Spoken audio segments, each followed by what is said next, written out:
Hello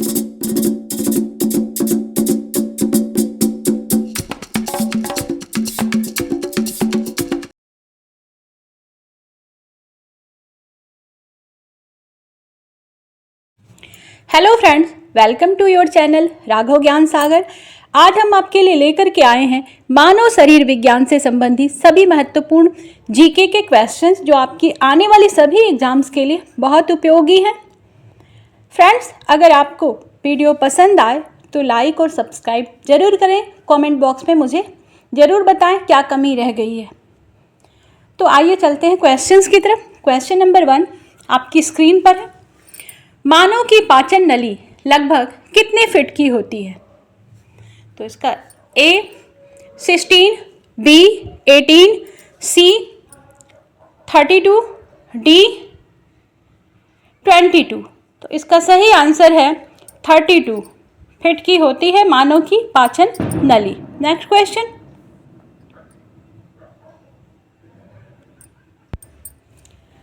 मनुष्य में पाचन क्रिया कहाँ प्रारंभ होती है? A आमाशय, B मुख, C पक्वाशय, D मलाशय। तो ये पाचन क्रिया प्रारंभ होती है मुख के अंदर। अगला क्वेश्चन है, मनुष्य में पाचन का अधिकांश भाग किस अंग में संपन्न होता है? A छोटी आंत, B आमाशय, C पैंक्रियाज, D बड़ी आंत। तो इसका सही आंसर है छोटी आंत में मानव के पाचन का अधिकांश कार्य संपन्न होता है। मनुष्य के जीवन काल में कितने दांत 2 बार विकसित होते हैं? A 28, B 20, C 12, D 4। इसका सही आंसर है 20। ये 2 बार जो 20 दांत होते हैं मनुष्य के जीवन काल में 2 बार विकसित होते हैं। एक बार दूध के दांत, उसके बाद फिर से आते हैं ये 20 दांत। अस्थियों एवं पेशियों को आपस में जोड़ता है? A एक नई छोटी पेशी, B tendon, C उपस्थि, D ligament. तो इसका सही आंसर है ऑप्शन नंबर B टेंडन। अस्थियों और पेशियों को आपस में टेंडन जोड़ने का कार्य करता है। Next question. अस्थि में कौन सा लवण सर्वाधिक मात्रा में होता है? A magnesium carbonate, B ferric nitrate, C calcium phosphate, D sodium chloride. का सही आंसर है option number C calcium phosphate. सबसे ज़्यादा हमारी अस्थियों में ये लवण पाया जाता है। मानव शरीर के किस अंग की हड्डी सबसे लंबी होती है? A जांघ, B रिब केज, C भुजा, D मेरुदंड। तो जांघ की जो लंबी हड्डी हो सबसे ज़्यादा लंबी हड्डी होती है। Next question. टीबिया नामक हड्डी किस में पाई जाती है? A टांग, B भुजा, C मुख, D खोपड़ी। तो ये टीबिया नाम की जो हड्डी है वो पाई जाती है टांग में। Next question. मनुष्य के शरीर में पैर की हड्डी A ठोस होती है, B कीलक होती है, C खोखली होती है, D संधरी होती है। संधरी होती है। तो संधरी होती है, ये सही है। Next question. ह्यूमरस अस्थि कहाँ पाई जाती है?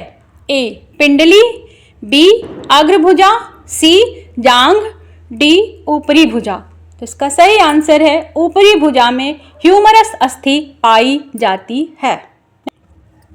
निम्न में से कौन मानव के पैर की हड्डी नहीं है?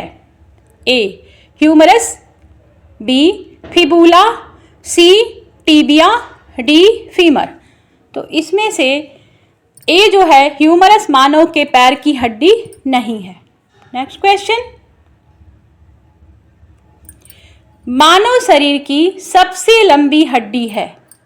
A fibula, B femur, C stapes, D tibia. Femur जो है मानव शरीर की सबसे लंबी हड्डी है जो जांघ में पाई जाती है। नेक्स्ट क्वेश्चन, मानव शरीर की सबसे छोटी हड्डी है? ए जबड़े की, बी स्टेपीज, सी नाक की, डी नाखून। तो इसका बी ऑप्शन सही है। स्टेपीज जो है मानव के शरीर की सबसे छोटी हड्डी है। शरीर की सर्वाधिक प्रबल अस्थि होती है? ए जबड़े में, बी भुजा में, सी जांग, डी गर्दन में। इसका सही आंसर है जबड़े में प्रबल अस्थि। सर्वाधिक प्रबल अस्थि हमारे जबड़े में होती है। मनुष्य के शरीर में पसलियों के कितने जोड़ होते हैं? ए 12, बी 14, सी 16, डी 21। इसका सही आंसर है ऑप्शन नंबर 12। पसलियों में 12 जोड़, कितने 12 जोड़े होते हैं। पसलियों के जोड़े जो हैं वो 12 मनुष्य के शरीर में होते हैं। नेक्स्ट क्वेश्चन, मनुष्य की खोपड़ी में कितनी अस्थियां होती हैं? ए 5, बी 8, सी 9, डी 11। तो मनुष्य की खोपड़ी में अस्थियां 8 होती हैं।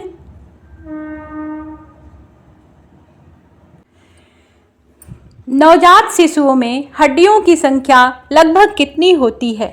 ए 200, बी 300, सी 206, डी 208। तो नवजात शिशुओं में जो हड्डियां होती हैं वो 300 होती हैं। मनुष्य में कुल कितनी हड्डियां होती हैं? 201, 206, 209, 210। तो इसका सही आंसर है ऑप्शन नंबर बी, 206 हड्डियां होती हैं मनुष्य के शरीर में। अगला क्वेश्चन, मानव रुधिर का पीएच है?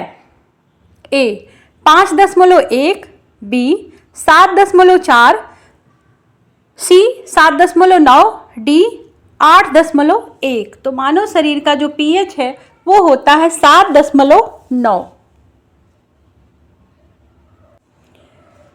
मानव शरीर में रुधिर बैंक का कार्य कौन करता है? ए फेफड़ा, बी हृदय, सी यकृत, डी तिल्ली। तो मानव के शरीर में रुधिर बैंक का कार्य तिल्ली करती है। नेक्स्ट क्वेश्चन, मानव शरीर रक्त प्लाज्मा में प्रायः पानी की प्रतिशत मात्रा में कितनी भिन्नता होती है? मानव रक्त प्लाज्मा में प्रायः पानी की प्रतिशत मात्रा में कितनी भिन्नता होती है? 80 से 82%, बी है 91 से 92%, सी 60 से 64%, डी 70 से 75%। तो इसका सही आंसर है ऑप्शन नंबर बी, 91 से 92%। नेक्स्ट क्वेश्चन, रक्त में पाई जाने वाली धातु है? ए कैल्शियम, बी सोडियम, सी लोहा, डी जिंक। तो इसका सही आंसर है ऑप्शन नंबर सी, लोहा रक्त में पाई जाने वाली धातु है।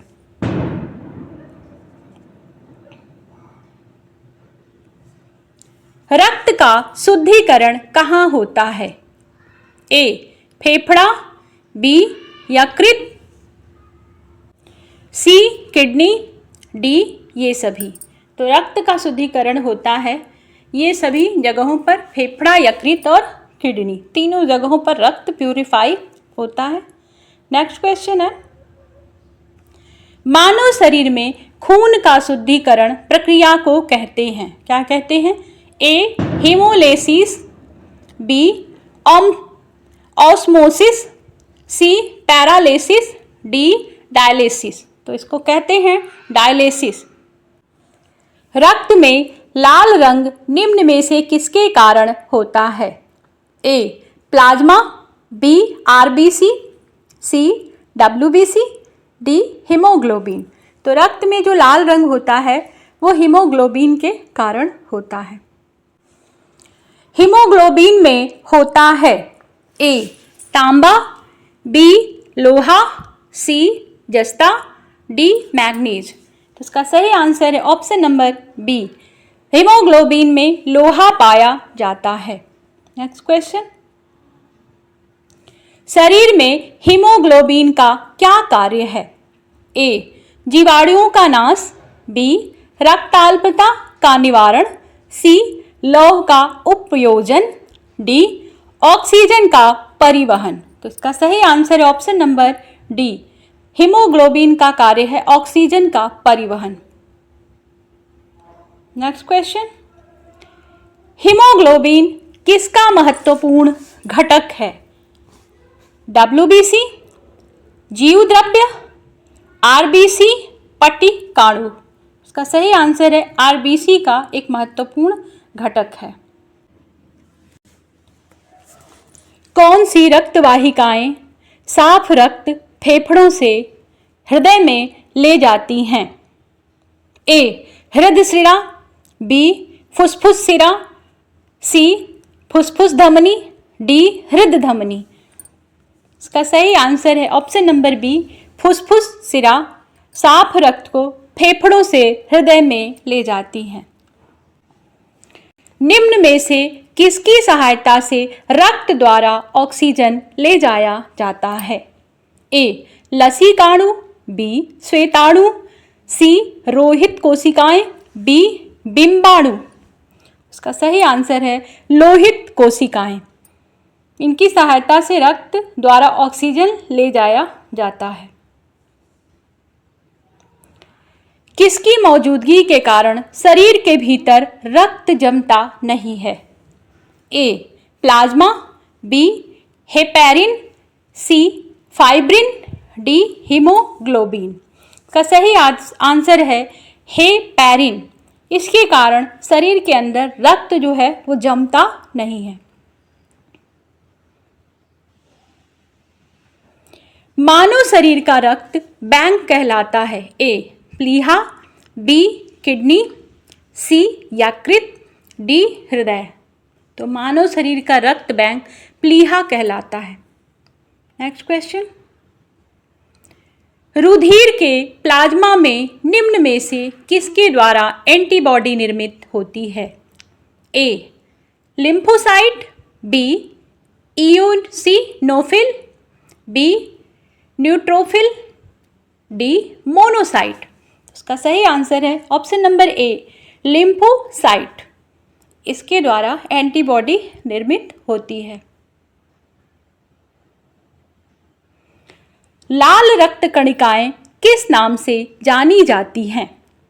ए ल्यूकोसाइटस, बी थ्रोम्बोसाइटस, सी इओसिनोफिल्स, डी इरिथ्रोसाइटस। तो इसका सही आंसर है इरिथ्रोसाइटस। लाल रक्त कणिकाएं कहाँ उत्पन्न होते हैं? ए यकृत में, बी अस्थि मज्जा, सी तिल्ली, डी वृक्क। तो लाल रक्त कणिकाएं अस्थि मज्जा में उत्पन्न होते हैं। नेक्स्ट क्वेश्चन, निम्न में से किसको आरबीसी का कब्रिस्तान कहा जाता है? तो आरबीसी का कब्रिस्तान प्लीहा को कहा जाता है। अगला क्वेश्चन, निम्न में से लाल रक्त कणिकाओं का जीवन काल कितना होता है? तो लाल रक्त कणिकाओं का जीवन 120 दिन का होता है। ऑप्शन नंबर बी सही है। सर्वप्रथम रक्त परिसंचरण तंत्र का अध्ययन किसने किया? ए कार्नबर्ग, बी हार्वे, सी लैंडस्टीनर, डी ब्राउन। तो रक्त परिसंचरण तंत्र का अध्ययन सर्वप्रथम हार्वे ने किया था। नेक्स्ट क्वेश्चन,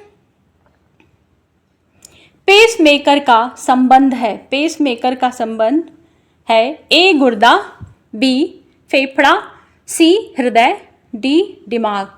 तो पेसमेकर का संबंध है हृदय से। नेक्स्ट क्वेश्चन, पेसमेकर का संबंध किससे है? ए पाचन क्रिया का नियमन, बी दिल की धड़कन प्रारंभ करना, सी श्वास क्रिया प्रारंभ करना, डी मूत्र बनने का नियमन। तो पेसमेकर का संबंध है दिल की धड़कन प्रारंभ करने से। ऑप्शन नंबर बी सही है। गति प्रेरक किससे संबंधित है? ए मस्तिष्क, बी फेफड़ा, सी गुर्दा, डी हृदय। तो गति प्रेरक का संबंध हृदय से है। ऑप्शन नंबर डी सही है। निम्न में से किनकी भित्तियों पर रक्त द्वारा डाले गए दबाव को रक्तदाब कहते हैं? ए धमनी, बी कोशिका, सी दिल, डी सिरा। तो इसका सही आंसर है, किसकी भित्तियां हैं? धमनी की भित्तियों पर डाले गए दबाव को हम रक्तदाब कहते हैं, धमनी। ऑप्शन नंबर ए सही है। नेक्स्ट क्वेश्चन, सोते समय रक्तदाब में क्या परिवर्तन होता है? ए पहले घटता है फिर बढ़ता है, बी पहले जैसा रहता है, सी बढ़ता है, डी घटता है। तो रक्तदाब में सोते समय ये घट जाता है। हमारा जो ब्लड प्रेशर है सोते समय घट जाता है। तो दोस्तों मिलते हैं नेक्स्ट वीडियो में, तब तक के लिए गुड बाय। चैनल पसंद आया हो आपको तो लाइक करें, शेयर करें, सब्सक्राइब करें।